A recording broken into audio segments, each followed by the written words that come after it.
Bonjour. On le dit trop peu souvent, mais le problème des enfants martyrs non protégés ne date pas d'aujourd'hui. Et on peut estimer à plusieurs centaines depuis le début de la Ve République le nombre d'enfants martyrs qui auraient dû être sauvés et qui ne l'ont pas été parce que l'État, c'est-à-dire la magistrature, les services sociaux, enfin les fonctionnaires, qui généralement venaient du régime de l'État français, n'ont pas voulu le faire et ont transmis leurs mauvaises habitudes à leurs successeurs. Donc, généralement, tout ça se passait dans la discrétion, l'enfant mourait, les parents ou autres, il n'y a pas que les parents qui s'attaquent aux enfants, n'est-ce pas, euh, tout était ignoré, on les laissait tranquilles. J'ai un cas particulier à vous exposer qui montre que l'amélioration n'est pas en vue. Comme vous le savez certainement ou certainement pas, tout citoyen peut accéder aux documents administratifs communicables. Pour certains, ce n'est pas immédiat. Les actes de décès, c'est immédiatement communicable. D'autres documents ne sont communicables que plusieurs années, dizaines d'années après le décès de la personne intéressée. Enfin, il y a différentes règles que les services d'archives départementales connaissent très bien. Malheureusement, il n'y a pas que les archives départementales qui détiennent des documents administratifs, il y a aussi les services producteurs. Même quand leurs documents administratifs sont communicables, ils les gardent, ils les couvrent et ils contrôlent la communication, pour ne pas dire qu'ils l'empêchent. Ce qui est illégal, c'est de la rétention. Dans d'autres cas, ils les détruisent, ce qui est encore plus sûr, mais au moins aussi illégal. Donc, on peut très bien demander à une administration, quelle qu'elle soit, la communication d'un document, du moment que les règles sont respectées. Le problème, c'est que certains de ces documents sont très compromettants pour l'État. Entre autres, quand il s'agit, et c'est le sujet que j'ai abordé au début, des enfants martyrs qui n'ont pas été protégés. Dans le cas dont je vous parle, il y a une personne qui a fait de la détention secrète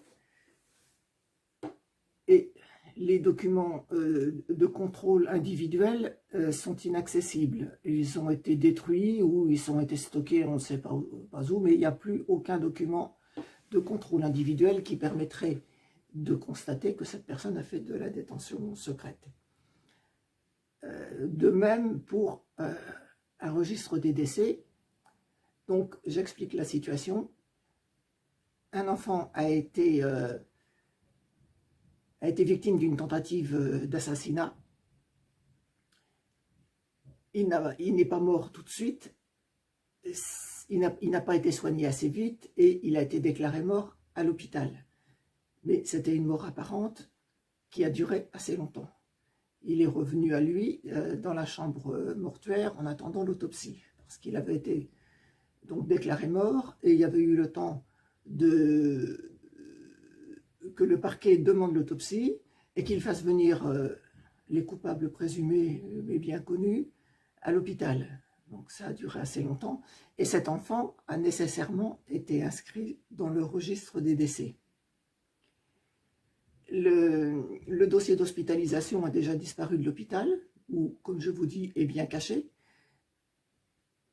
car il a été demandé en janvier 2012, et l'hôpital qui détenait des archives depuis sa construction, c'est-à-dire en 1956, la mise en fonctionnement, n'a détruit ses plus vieux dossiers qu'en 2013. Donc, le directeur répond que le dossier n'est pas aux archives. Bon, c'est lui qui le dit, moi je crois que c'est vrai. Mais il y a une chose qui est quand même étonnante, c'est qu'il dit si cet enfant est mort, a été déclaré mort, il faudrait aller voir à l'état civil s'il a été inscrit. S'il a été inscrit, décédé à l'état civil, ça veut dire qu'il est nécessairement dans le registre des décès. Donc le directeur de l'hôpital a vu cet enfant inscrit au registre des décès. Sinon, on ne dirait pas il est peut-être à l'état civil, ce qui ne tient pas debout. Bon. Et maintenant, étant donné que s'il reste un document qui fait état de cet événement, c'est nécessairement le registre des décès. Or, ce registre a été demandé il y a bientôt 2 ans. Il est communicable. La CADA précise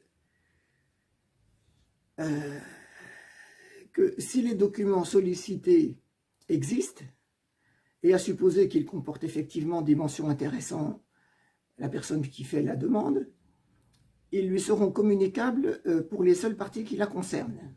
Donc un registre des décès est communicable à très peu de gens. Même si la préfecture de Paris met à la disposition du public dans son musée des registres des décès, dont celui qui comporte la mention du décès de Gérard de Nerval qui a été ramassé dans une rue à Paris. Il a peut-être des descendants, Gérard de Nerval, sait-on jamais. Donc, la CADA émet dès lors un avis favorable à la demande dans cette mesure et sous ces réserves. Ok, bon. L'hôpital en question a reçu cet avis, il ne bouge pas.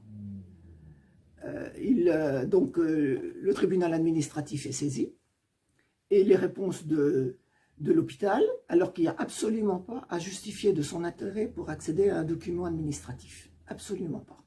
Le document est communicable à la personne qui en fait la demande, on lui communique et point. Donc, l'administration de l'hôpital, par l'intermédiaire de ses avocats, évoque une tentative de meurtre qui serait imputée à telle ou telle personne, évoque un reproche qui serait fait au procureur de la République, oui, éventuellement, de n'avoir rien fait pour la fratrie en question, alors qu'elle était connue comme étant en danger parce que les meurtriers n'étaient pas très loin. Dit également que la personne n'a pas besoin de savoir si elle est passée par cet état très proche de la mort, parce que les médecins n'ont pas besoin de le savoir pour la soigner. Je n'en suis pas sûre, moi, parce que la mort, c'est mauvais pour la santé. Donc, savoir qu'une personne a été considérée comme morte pendant des heures, c'est pas bon. Et puis ensuite, les 10 avocats au service de la même administration hospitalière répondent qu'on n'a pas à présenter la preuve des troubles qui seraient à l'origine des problèmes de santé, des épreuves de santé qui ont causé les troubles plutôt. Bon. Et ça, c'est l'article L 1115 du Code de la santé publique. Bon, d'accord, on n'a pas à prouver qu'on s'est cassé la jambe l'année dernière, on n'a pas à prouver, mais si on apporte des radios de la jambe cassée, ça va être plus convaincant. Si on apporte la preuve d'un passage par un état proche de la mort, ça peut être aussi plus important quand on sait les ravages que l'hypoxie ou l'anoxie font sur tous les organes. Donc, bon, mais d'un autre côté, il n'y a pas l'obligation, mais l'article L 1111-7 du Code de la santé publique prévoit qu'une personne a droit à accéder à toutes les informations concernant sa santé. Toutes les informations. Donc, au titre de la santé de la personne concernée, l'hôpital doit la laisser accéder à ce registre des décès, qui n'a jamais dit qu'il ne détenait pas, ou... Non, non, non. Ça va peut-être venir après. Donc, l'hôpital, l'administration de l'hôpital, ne confondons pas, c'est tout à fait différent, parce que l'hôpital, c'est une chose, l'hôpital, c'est l'héritier des hôtels-dieux, où le principe, c'était l'accueil des gens souffrants, des gens dans la misère, des enfants abandonnés, tout ça, c'était ça le moteur. Et c'était pas l'État qui s'était occupé de créer les hôtels-dieux, c'était une demande de personnes, souvent d'organisations religieuses, de gens qui avaient un respect pour l'autre et qui aimaient leur prochain. C'est ça, à la base, c'est l'amour du prochain. Donc, on en est très loin aujourd'hui.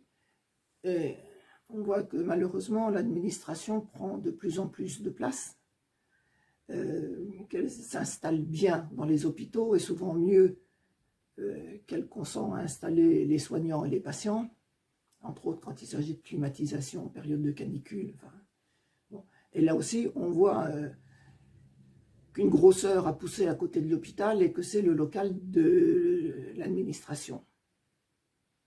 Ça, c'est l'évolution.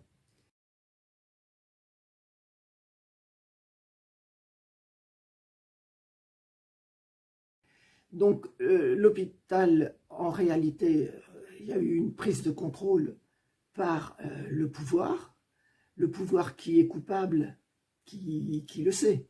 Parce que s'il admet, et il ne revient jamais là-dessus, à la tête de l'administration, dans toute l'administration, des gens qui venaient de la magistrature, qui venaient de la fonction publique de Pétain, qui collaboraient au nazisme, et entre autres la magistrature, qui était proche de la pénitentiaire pour les nécessités de son travail, et la pénitentiaire elle-même était chapeautée par la milice de Darnan. Donc c'est cette mentalité-là qui a suivi et qui a coûté la vie à tant d'enfants, et à peu près un mépris équivalent pour les handicapés, ce qui est le gros retard de la France, c'est dans ces domaines-là, et depuis très longtemps, ça ne bouge pas. Les familles de personnes handicapées doivent aller chercher refuge dans un pays limitrophe.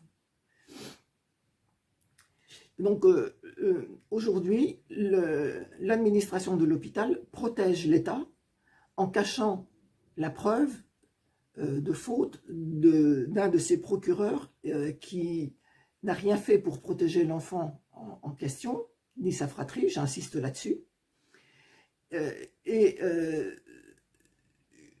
Il ne faut surtout pas pouvoir mettre en cause la responsabilité de l'État, parce que même si les faits sont très anciens, la responsabilité de l'État n'est pas prescrite. Parce que, bon, excusez-moi. Voilà qui est fait. Donc, en résumé, l'administration, qu'elle soit de l'hôpital ou d'ailleurs, se protège. L'administration de l'hôpital protège l'État, protège la magistrature et laisse les victimes, même si l'hôpital à l'époque s'était très bien comporté, étant donné qu'il avait un défibrillateur, ça devait être le seul à peu près hôpital de France à avoir un défibrillateur, d'Edison électrique. Et s'il a réussi à ramener l'enfant finalement à la vie, alors que c'était très mal parti et que partout ailleurs il serait mort. Bon. Alors, pourquoi est-ce que maintenant l'administration vient en fin de compte détruire ce qu'était l'hôpital à l'époque? Pourquoi est-ce que je ne vois pas ce que l'État a à faire dans les hôpitaux? Ce n'est pas son domaine, qui s'occupe d'assurer l'ordre à l'intérieur et aux frontières, la justice et l'émission de la monnaie qui est partie à Francfort. Voilà la situation. Et qui laisse les victimes prouver leur tort. Parce que c'est continuer le crime que d'empêcher les victimes d'obtenir justice. Voilà, attendons la suite.